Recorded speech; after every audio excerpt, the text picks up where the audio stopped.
Hello students, welcome again to my channel maths with Pooja. आज से हम क्लास 12th के बोर्ड एग्ज़ाम की प्रिपरेशन के लिए एक सीरीज़ स्टार्ट करने जा रहे हैं जिसमें मैं आपको प्रीवियस ईयर के क्वेश्चन पेपर्स के सॉल्यूशन कराऊंगी। मैं आपको याद दिला दूं कि मैंने MCQs के लिए स्पेशल पहले ही एक प्लेलिस्ट अपने चैनल पर डाल रखी है जिसमें मैंने 7-8 चैप्टर्स के MCQ जो कि प्रीवियस ईयर के एग्ज़ाम में आए थे, MCQ भी, वन वर्ड भी, फिलअप्स भी, वो सब मैंने वहाँ अपलोड कर दिए हैं। लेकिन जो हमारे डिस्क्रिप्टिव क्वेश्चंस हैं, जो डिटेल्ड क्वेश्चन है 2 मार्क्स के, 3 मार्क्स के, 4 या 6 मार्क्स के, वो मैंने अपलोड नहीं किए थे। तो आज से मैं स्टार्ट करने जा रही हूँ प्रीवियस ईयर के क्वेश्चन पेपर्स में लॉन्ग क्वेश्चन आंसर्स के पहले सॉल्यूशन। ठीक है, स्टार्ट करने से पहले मैं आपको एक बार नए पैटर्न से रूबरू करा देना चाहूँगी, क्योंकि इस बार जो मार्च 2022 में हमारे बच्चे एग्ज़ाम देंगे वो पहली बार ऐसा होगा कि वो नए पैटर्न पर एग्ज़ाम देंगे। उससे पहले अगस्त में और सितंबर में जो कंपार्टमेंट के स्टूडेंट्स थे उनका उस न्यू पैटर्न पर पेपर हो चुका है, तो मैं उन पेपर्स को भी यहाँ सॉल्व कराने जा रही हूँ। We will do previous years question paper solution, और आज के लेक्चर में मैं आपको सितंबर 2021 जो कि कंपार्टमेंट के स्टूडेंट्स ने पेपर दिया था, जिनकी रीअपियर थी, कंपार्टमेंट में भी a new word for you, reappear आप आजकल बोलते हो, तो रीअपियर के स्टूडेंट्स ने दिया था, वो पेपर मैं सॉल्व कराऊंगी। उससे पहले मैं आपको बता दूं कि आपका क्वेश्चन पेपर किस तरह का होगा। ये आपका क्वेश्चन पेपर 2 पार्ट्स में होगा। पार्ट 1 सब्जेक्टिव डिटेल्ड, पार्ट 2 बेटा ऑब्जेक्टिव होगा। पहले हम पार्ट 1 के बारे में बात करते हैं। पार्ट 1 में 3 सेक्शन होंगे, section A, section B, section C, और टोटल आपको 12 क्वेश्चंस वहाँ मिलेंगे। सेक्शन ए में 6 क्वेश्चन होंगे, 1 to 6, 2 marks each. Her question 2 number का होगा, यानी आपको बहुत ज़्यादा डिटेल में नहीं मिलेगा, थोड़ा छोटा ही क्वेश्चन होगा। मीन्स 6 दूनी 12 नंबर का वो सेक्शन आपका आ जाता है। सेक्शन नंबर बी में 7 से 10 4 क्वेश्चन, 7, 8, 9, 10, 4 क्वेश्चंस और 4 मार्क्स का ही ईच क्वेश्चन होगा, तो 4 जा 16 मार्क्स का ये सेक्शन हो जाता है। और सेक्शन नंबर सी में 2 क्वेश्चन मिलेंगे, 11 और 12, और ख़ास बात ये है कि दोनों में ही इंटरनल चॉइस आपको मिलने वाली है।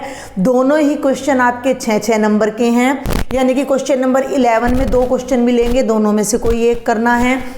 क्वेश्चन नंबर 12 में 2 क्वेश्चन मिलेंगे, उनमें से एक करना है, और 6 मार्क्स के होंगे, तो 6 दूनी 12, 12, 16, 12, टोटल हमारा कितना हो जाता है 40 मार्क्स का ये आपका क्वेश्चन पेपर मिलेगा, जो कि सब्जेक्टिव होगा। जब आप क्वेश्चन पेपर अटेम्प्ट करोगे, जब आप एग्जाम सेंटर में जाओगे, तो पहले आपको ये वाला क्वेश्चन पेपर मिलेगा। There will be 2 separate question papers for you. तो जाते ही आपको ये क्वेश्चन पेपर मिलेगा। इसके लिए आपको 1.5 आवर्स का टाइम मिलेगा। इतनी देर में आपको करना है। लास्ट के 1 आवर में, जब लास्ट का 1 आवर रह जाएगा, तो आपको ऑब्जेक्टिव का क्वेश्चन पेपर दिया जाएगा। क्लियर है? आपको ऑब्जेक्टिव का क्वेश्चन पेपर दिया जाएगा, और वो 1 घंटे में आपने उसी आंसर शीट पर सॉल्व करना है जिस पर आपने ये सॉल्व किया है। यानी आंसर शीट 1 होगी, बट क्वेश्चन पेपर आपको 2 मिलेंगे। ऑब्जेक्टिव क्वेश्चंस होंगे जिसमें टोटल आपके 40 क्वेश्चंस होंगे। हर क्वेश्चन आपका 1-1 नंबर का होने वाला है।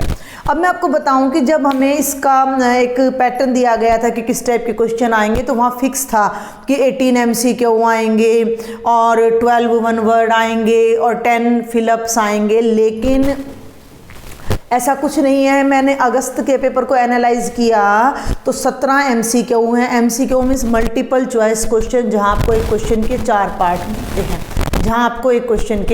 पार्ट मिलते हैं। फिर 10 क्वेश्चंस आपको वहाँ मिल रहे हैं वन वर्ड में, जहाँ आपको डायरेक्ट आंसर देना है। 13 आपको फिलअप्स मिल रहे हैं। लेकिन जब मैं सितंबर वाले क्वेश्चन पेपर की बात करती हूँ तो वहाँ 20 MCQ हैं, 12 वन वर्ड हैं, और 8 फिलअप्स हैं। तो कोई पैटर्न फिक्स फॉलो नहीं किया गया है। हाँ, ये जरूर है कि MCQ are more than other 2 type of questions. तो ये आप ध्यान रखें कि कोई ज़्यादा फिक्स पैटर्न हमें वहाँ पर देखने को नहीं मिल रहा है। तो आपने ये मान के चलो कि भी 40 मार्क्स के 1 मार्क के अगर हम छोटे क्वेश्चन अटैम्प्ट कर सकते हैं तो we can easily pass the exam. तो इसमें कोई भी आपको डाउट हो, आप मुझे कमेंट बॉक्स में लिखना। आज मैं आपको सितंबर 2021 में कंडक्ट हुए सबसे लेटेस्ट क्वेश्चन पेपर यही है हमारा, जो फिलहाल बोर्ड की तरफ से है हमारे पास। इसमें जो पेपर कंडक्ट हुआ है उसके पार्ट 1 का आज सेक्शन ए करवाने जा रही हूँ, जिसमें 6 क्वेश्चन होंगे 2-2 मार्क्स के। ठीक है, पहले हम उनको देखते हैं। अब हम स्टार्ट करने जा रहे हैं सितंबर 2021 क्वेश्चन पेपर का सेक्शन ए पार्ट 1। ठीक है, सब्जेक्टिव क्वेश्चन पेपर है सेक्शन ए, जिसमें 6 क्वेश्चन मैं आपको अभी करवाऊंगी जो 2-2 मार्क्स के हैं। और ये आपका क्वेश्चन नंबर 1 है, find dy by dx if x is equal to a into theta plus sine theta, y is equal to a into 1 minus cos theta. ये आपका डिफ्रेंशिएशन का क्वेश्चन है। This is parametric form. Parameter क्या है आपका? Theta है। x भी theta में गिवन है, y भी थीटा में गिवन है, और हमें dy by dx निकालना है। बहुत ही साधारण सा क्वेश्चन है। देखो, हर टाइप का अगर 1-1, 2-2 क्वेश्चन आपको समझ में आ जाता है तो थोड़ा चेंज होकर अगर फाइनल एग्जाम में आता है तो वी कैन डू। तो यहाँ हम लिखेंगे कि given that x is equal to a into theta plus sine theta, ठीक है, और y is equal to a into 1 minus cos theta. दोनों को आप इकट्ठा ऑपरेट कर सकते हो क्योंकि हम बेटा 2 नंबर का क्वेश्चन सॉल्व कर रहे हैं। Then differentiating both sides with respect to theta, क्योंकि पैरामीटर क्या है? थीटा है। तो भाई इसको थीटा के साथ डिफ्रेंशिएट करो तो ये बनेगा dx by d theta. Theta variable अब हमारा, तो a तो बाहर रह गया। थीटा की डिफ्रेंशिएशन हो गई 1 प्लस साइन थीटा की डिफ्रेंशिएशन हो गई cos theta. Name it as equation number 1। Comma लगाकर यहीं कर दीजिए dy by d theta. a 1 constant है, डिफ्रेंशिएशन हो जाएगी 0 minus cos theta. Cos theta की डिफ्रेंशिएशन होती है माइनस साइन थीटा, और ये माइनस ऑलरेडी है तो ये हो जाएगा प्लस का साइन थीटा। दैट इज भाई 0 प्लस साइन थीटा a से मल्टीप्लाई करो तो a sine theta. Name it as equation number 2। Clear. अब हमें क्या फाइंड करना है? dy by dx। तो dy बाई dx आपका क्या हो जाएगा? It will be dy by d theta divided by dx by d theta. तो ये हमें न्यूमरेटर में रखना है a साइन थीटा, ये डिनोमिनेटर में आएगा a into 1 plus cos theta. a से a कैंसिल। आप यहाँ छोड़ सकते हो, लेकिन कई एग्जामिनर फिर आपके यहाँ पर मार्क्स डिडक्ट कर लेंगे, क्योंकि कोशिश करें कि जितना ज़्यादा हो आप सॉल्व करो। तो यहाँ पर अब आपने आइडेंटिटीज़ यूज़ करनी है। साइन थीटा के लिए हम साइन 2 थीटा की आइडेंटिटी यूज़ करेंगे, हाफ एंगल वाली। तो ये हो जाएगा 2 sign theta by 2 cos theta by 2। ठीक है, साइन 2 थीटा होता है 2 साइन थीटा कॉस थीटा। तो ये हो जाएगा 2 sign theta by 2 cos theta by 2। और बेटा जी 1 प्लस कॉस थीटा हो जाएगा हमारा 2 cos square theta by 2। 2 cos square theta by 2। तो इन दोनों आइडेंटिटीज़ को हम यहाँ पर अब यूज़ करने जा रहे हैं। तो न्यूमरेटर हमारा हो जाता है 2 sign theta by 2 cos theta by 2 divided by 2 cos square theta by 2। 2 से 2 कैंसिल, एक कॉस स्क्वायर से cos square, sign theta by 2 divided by cos theta by 2 क्या हो जाएगा? टेंजेंट थीटा बाय 2, और ये हमारा आंसर आ जाएगा। किसी भी डाउट के लिए आप मुझे कमेंट बॉक्स में लिखो। मैंने व्हाट्सएप ग्रुप बनाया हुआ है क्लास 12th के लिए, जहाँ पर आप पर्सनली भी अपने डाउट्स मुझसे शेयर कर सकते हो। तो आप वो ग्रुप ज्वाइन करें और शेयर करना बिल्कुल ना भूलें। This is question number 2। It is from continuity. Find the value of k so that the function ये गिवन है, हम इसको दोबारा नहीं लिखेंगे, is continuous at x is equal to pi by 2। इस टाइप का क्वेश्चन आने की बहुत पॉसिबिलिटी रहती है। आपको एक फंक्शन दे दिया गया है, उसमें कोई कांस्टेंट दे देंगे, और किसी पर्टिकुलर पॉइंट पर अगर वो फंक्शन कॉन्टिन्यूस है तो उस कांस्टेंट की वैल्यू फाइंड करो। कॉन्टिन्यूटी के लिए एक बहुत सिंपल सा तरीका हमारा क्या होता है कि जिस भी पॉइंट पर, एक मिनट पे, जिस भी पॉइंट पर हमसे लिमिट पूछी गई है, लिमिट, उस पॉइंट पर फंक्शन की लिमिट और फंक्शन की वैल्यू को आप इक्वल रख दीजिए and you will get the value of the constant that is k। अब एक बात का ध्यान रखना है कि हमने π/2 पे चेक करना है, तो π/2 पे वैल्यू हो गई 3। अगर मैं यहाँ π/2 पर, पहले थोड़ा सा हम वर्बल काम करके देख रहे हैं, अगर मैं यहाँ π/2 पर लिमिट निकालती हूँ तो देखो भाई k इंटू कॉस ऑफ π/2 और divided by pi minus 2 into π/2। Cos 90 zero होता है, तो जीरो को k से मल्टीप्लाई करोगे 0 और pi minus pi 0, it will B 0/0 form. ये हमारी क्या आने वाली है, 0/0 फॉर्म आने वाली है। तो हम इसको डायरेक्ट लिमिट नहीं पुट करेंगे, ये हमारा 2 नंबर का क्वेश्चन है, तो हम ये भी शो नहीं करेंगे कि ये 0/0 है। हम जितना जल्दी करेंगे उतना ही हमारा टाइम भी बचता है। तो हम यहाँ पर डायरेक्ट क्या करते हैं कि let x is equal to π/2 minus h, या हम इसको π/2 माइनस थीटा भी यहाँ पर रख सकते हैं। तो एज जैसे जैसे हमारी लिमिट, आप इसको π/2 माइनस थीटा भी रख सकते हो, सब्स्टिट्यूट कर लो, बल्कि इसको π/2 माइनस थीटा कर लो। एज x टेंड्स टू π/2, जैसे ही x π/2 पर जाएगा, यहाँ π/2 रखोगे, इधर आएगा 0, तो थीटा की लिमिट कहाँ चली जाएगी आपकी 0 पर। क्लियर है? तो हम यहाँ पर लिमिट निकालने जा रहे हैं। Limit x tends to π/2 fx, ठीक है, मैंने पहले ही पुट कर लिया है। आप इस चीज़ को पहले यहाँ लिमिट रख लीजिएगा, आप चाहें तो इसको थोड़ा सा ऊपर कर लीजिए, फिर वहाँ लिख दीजिएगा कि 0/0 फॉर्म। तो लिमिट x टेंड्स टू π/2, ये वैल्यू हम रखेंगे k cos x bye pi minus 2x, और आप यहाँ दिखा दीजिए 0/0 फॉर्म, और फिर आपने ये पुट करना है। ये मैंने थोड़ा सा जल्दी कर दिया आपके लिए, तो इसको यहाँ पर आपने अब लेना है, ठीक है। पुट करने के बाद फिर अब हम आगे बढ़ते हैं। तो लिमिट ध्यान देना भाई, k cos ऑफ x की जगह हम क्या रख रहे हैं, π/2 minus theta divided by pi minus 2 into π/2 minus theta. जो लिमिट x में थी वो किस में कन्वर्ट हो गई, थीटा में, 0 पर चली जाएगी। cos 90 माइनस थीटा हमारी आइडेंटिटी होती है, cos 90 माइनस थीटा हमारा क्या होता है, साइन थीटा। तो limit of theta tends to 0 k into sine theta, denominator पे ध्यान देना, पाई माइनस 2 को π/2 से मल्टीप्लाई करोगे, 2 से 2 cancel, pi minus minus plus 2 को थीटा से मल्टीप्लाई करेंगे, 2 थीटा, पाई से पाई कैंसिल। क्लियर? ये आ गया limit of theta tends to 0 k into sine theta by 2 theta. ध्यान करें, एक रिजल्ट था हमारा कि limit x tends to 0 sine x by x कितना होता है भाई, 1 होता है। तो सेम रिजल्ट यहाँ आ रहा है, k/2 को उठा के लिमिट से बाहर कर दो क्योंकि कांस्टेंट है, k/2 limit theta tends to 0 sine theta by theta, ये पूरा 1 हो जाएगा। तो k/2 इंटू 1 यानी कि k/2 हमारी क्या आ जाएगी, लिमिट आ जाएगी।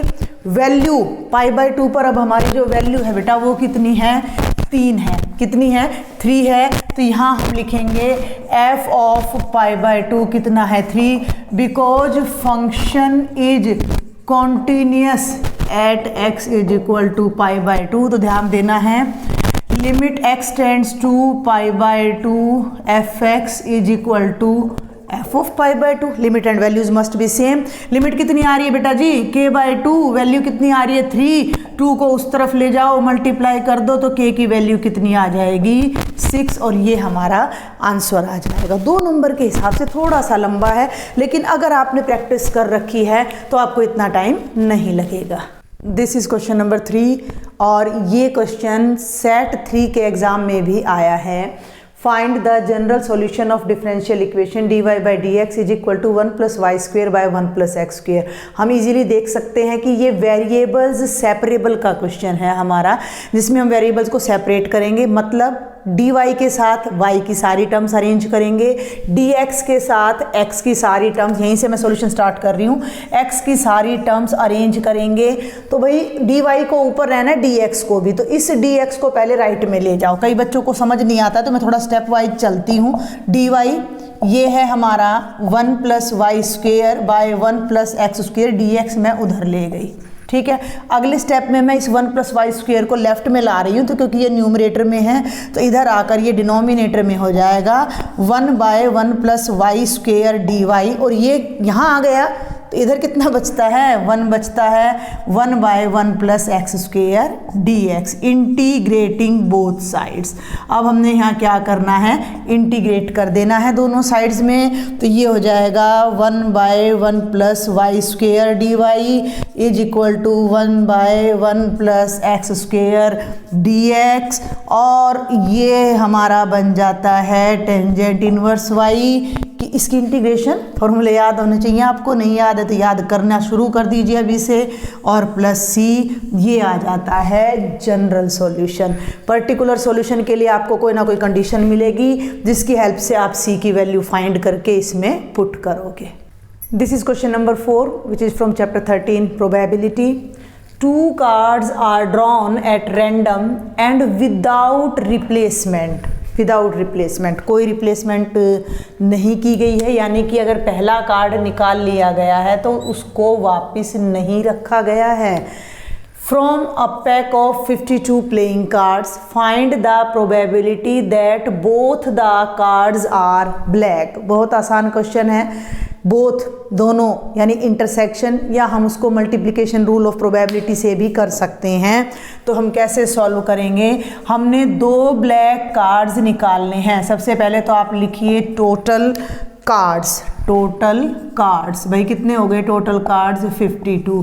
पहला ब्लैक कार्ड निकालना है, और क्योंकि रिप्लेसमेंट नहीं हो रही है तो पहले की प्रोबेबिलिटी दूसरे को अफेक्ट करेगी, कंडीशनल प्रोबेबिलिटी आएगी, ठीक है ना। 52 पत्ते हैं, एक ब्लैक कार्ड आपने निकाल लिया तो अंदर 25 ब्लैक कार्ड रह जाते हैं, जो 26 थे, 52 में से 51 कार्ड्स रह जाते हैं, तो कंडीशन लग गई ना। तो आपने यहाँ पर थोड़ा इस चीज़ का ध्यान रखना है।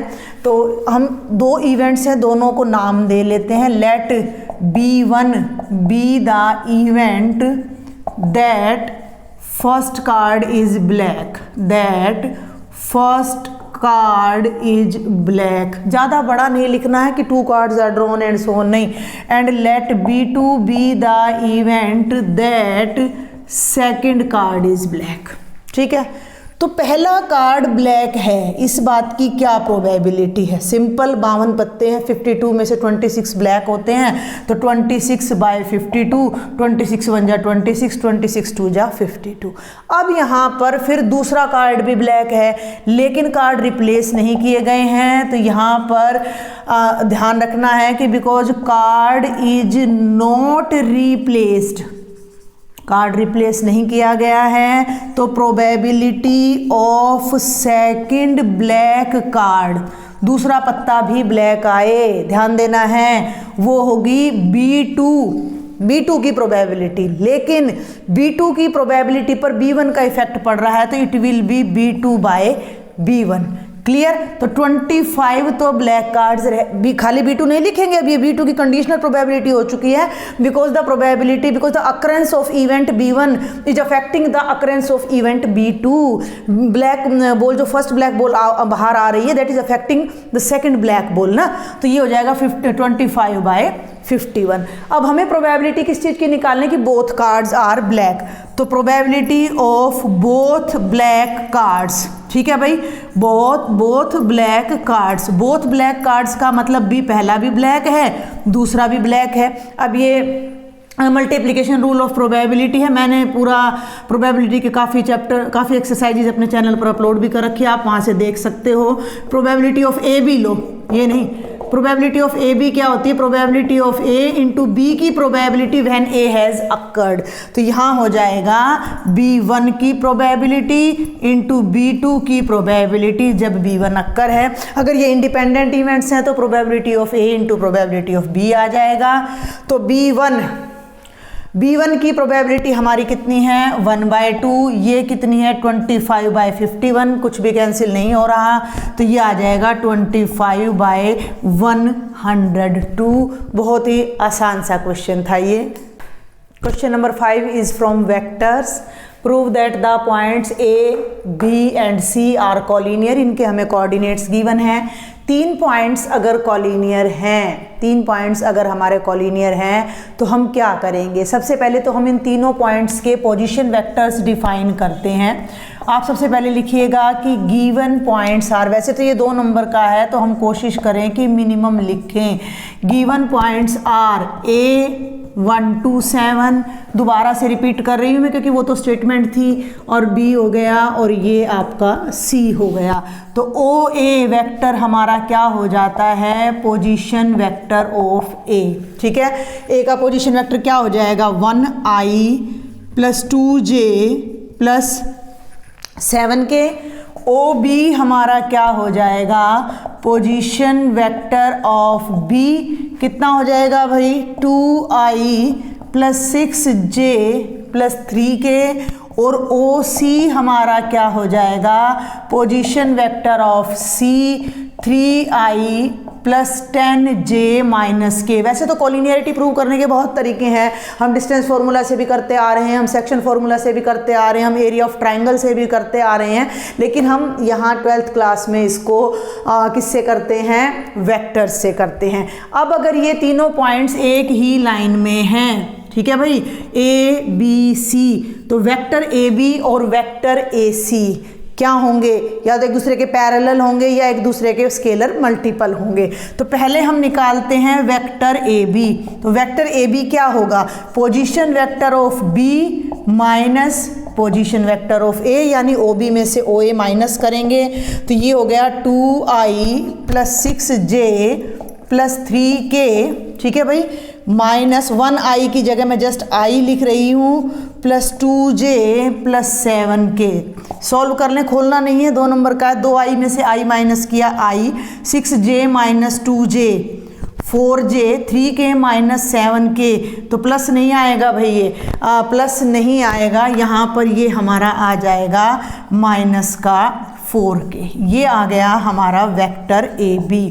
अब हम वेक्टर AC निकालेंगे, या BC, कोई भी आप निकाल सकते हो। तो मैं निकालने जा रही हूँ वेक्टर AC, OC - OA। ठीक है भाई, OC का मतलब है 3i + 10j - k। Clear? Minus A का position vector i + 2j + 7k। ध्यान देना है भाई, 3i में से i माइनस करेंगे 2i, 10j - 2j करेंगे 8j - k -7k, दोनों माइनस हैं, -8k। इसमें से मैं 2 कॉमन ले लूँ, दिख रहा है तीनों में है 2 कॉमन, तो मैंने 2 कॉमन ले लिया, तो ये बचता है i + 4j और -4k। ध्यान देना इस बात पर। अब आपको हम कर रहे हैं वेक्टर AC, मैंने 2 कॉमन लिया तो ये आ गया, और ये क्या है? ये तो वेक्टर AB है, ये तो हमारा वेक्टर AB है। ठीक है भाई, ध्यान देना है मैं क्या करवा रही हूँ। तो हमारे पास यहाँ से क्या कंक्लूजन निकलता है कि vector AC is 2 times of vector AB using result number 1। Clear है? एक वेक्टर दूसरे का स्केलर मल्टीपल है, तो क्या रिजल्ट है कि जब एक वेक्टर दूसरे का स्केलर मल्टीपल होता है तो आइदर दे आर पैरेलल और दे आर कॉलिनियर। ध्यान देना है बात पर। तो AC and AB are either parallel, भाई या तो ये दोनों ही वेक्टर पैरेलल हैं और दे आर कॉलिनियर।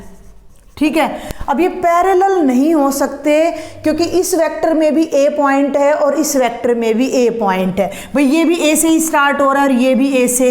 अब एक ही पॉइंट से स्टार्ट होने वाले 2 वेक्टर पैरेलल तो हो नहीं सकते। इट मीन्स वो क्या हैं? कॉलिनियर हैं। तो इस बात को आप कैसे लिखोगे?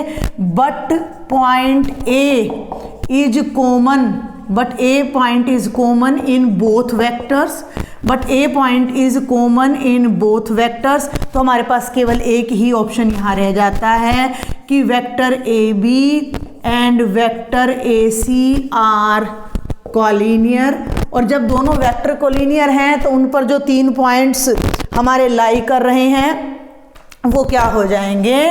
Vector A, point B and point C are collinear. Clear?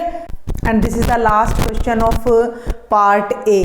ठीक है भाई, सेक्शन ए पार्ट 1 सब्जेक्टिव का। और इसको स्टार्ट करने से पहले मैं फिर से आपको बोलना चाहूँगी कि अगर मेरे लेक्चर्स आपको पसंद आ रहे हैं तो आपने कमेंट बॉक्स में ज़रूर लिखना है, कोई भी सजेशन है वो भी लिखना है और ज़्यादा से ज़्यादा शेयर करना है। अभी तक सब्सक्राइब नहीं किया है चैनल को तो कर लें और बेल आइकन प्रेस कर लें, ताकि मैं जैसे ही तुरंत नेक्स्ट लेक्चर डालूँ तो आपको सबसे पहले नोटिफिकेशन मिल जाए। ये हमारा क्वेश्चन 3 डायमेंशनल ज्योमेट्री से है। Find the equation of the plane that passes through these 3 points. हमें 3 पॉइंट्स गिवन है और उन 3 पॉइंट्स से पास करने वाला हमने कोई प्लेन निकालना है। वैसे तो देखो 2 नंबर का क्वेश्चन है, प्लेन इन 3 पॉइंट से जब पास करेगा जब इनका डिटर्मिनेंट नॉन जीरो होगा। वो सब हम चेक नहीं करेंगे क्योंकि 2 नंबर का क्वेश्चन है, तो हम डायरेक्ट लिखेंगे कि गिवन पॉइंट्स आर ए आपका हो जाता है 1 1 0, बी आपका हो जाता है 1 2 1 और सी हो जाता है -2 2 -1। वी नो, एक सिंपल सा रिजल्ट है, कार्टेशियन फॉर्म में हम कर रहे हैं। We know that equation of plane passing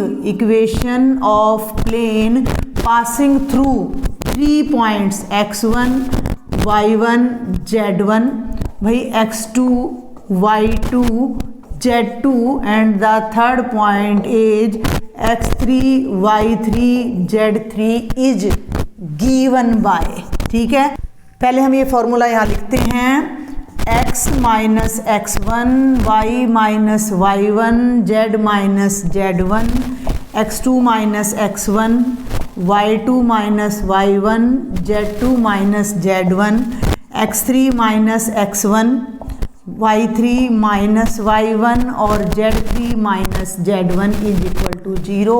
एक बार आपको प्रैक्टिस हो जाएगी तो इस टाइप का कोई भी क्वेश्चन आ जाए, कैसे भी पॉइंट्स आपको दे दिए जाएं, you can find the equation. तो बेस आपने समझना है कि क्या लॉजिक है इसके पीछे। तो x माइनस, देखो x1 y1 z1 x2 y2 z2 x3 y3 z3, तो x माइनस 1 और बेटा y माइनस y1 यानी 1 और z माइनस 0। ठीक है भाई, x2 माइनस x1 यानी 1 माइनस 1, y2 माइनस y1 यानी 2 माइनस 1, z2 माइनस z1 यानी कि 1 माइनस 0 हमारा। ठीक है, x3 माइनस x1, ध्यान देना भाई, -2 माइनस 1, y3 माइनस y1 यानी 2 minus 1, z3 minus z1 minus 1 minus 0 is equal to 0। Determinant solve कर दीजिए, x minus 1 y minus 1 z 0 minus 3 1 1 1 और -1 is equal to 0। Expand the determinant को एक्सपेंड करना हम सीख चुके हैं चैप्टर 4 में। I will just expand it by R2 से मैं इसको एक्सपेंड कर रही हूँ। तो 0, ठीक है भाई, 0 ये रो और कॉलम गया, जो भी बचेगा वो 0 बचेगा। ठीक है, ये है 2 1 तो नेगेटिव आएगा तो 0 बचेगा, 2 2 तो प्लस का आएगा 1 और 1 के साथ ये रो और ये कॉलम गया तो x minus 1 z minus 3 minus 1, x minus 1 z minus 3 minus 1 और लास्ट में बचता है +1 भाई, 2 1 2 2 2 3 तो -1 आएगा हमारा। -1 के साथ ये रो और ये कॉलम गया तो x minus 1 y minus 1, x minus 1 y minus 1 और -3 और 1 का डिटर्मिनेंट इज इक्वल टू 0। इसे अब हम सॉल्व करते हैं तो खत्म, 0 1 हटा दीजिए, ये मल्टीप्लाई हम करते हैं, इसको -1 से करो, -x + 1 माइनस, एक माइनस ऑलरेडी है, माइनस यहाँ से लगेगा, प्लस का 3z -1 ब्रैकेट में इधर मल्टीप्लाई करेंगे, x माइनस 1, ये माइनस जब हम करते हैं 2/2 के डिटरमिनेंट को सॉल्व तो माइनस आता है, वो माइनस इससे ऑपरेट होकर प्लस हो जाएगा। तो 3 को y से करेंगे 3y minus 3 is equal to 0। Open it, -x + 1 + 3z, -1 से करोगे -x + 1 -3y + 3 is equal to 0। Solve कर लीजिए, -x -2x -3y, y की एक ही टर्म है, z की भी एक ही टर्म है, कांस्टेंट देखो 1 + 1 2 + 3 प्लस 2 + 3 कितना हो गया 5 = 0, माइनस को कॉमन ले दीजिए तो ये कार्टेशियन फॉर्म में आपके प्लेन की इक्वेशन आ जाएगी जो कि इन गिवन पॉइंट से हमारी पास कर रही है। 2x + 3y - 3z - 5 = 0 या = 5, क्योंकि ax + by + cz + d = 0 हमारी प्लेन की इक्वेशन होती है कार्टेशियन फॉर्म में। तो ये 6 क्वेश्चंस थे आपके पार्ट ए के, 6 दूनी 12 नंबर का अभी तक ये हमारा पेपर हुआ है। 40 में से कोई भी डाउट है, you are welcome and don't forget to subscribe my channel. Thank you students.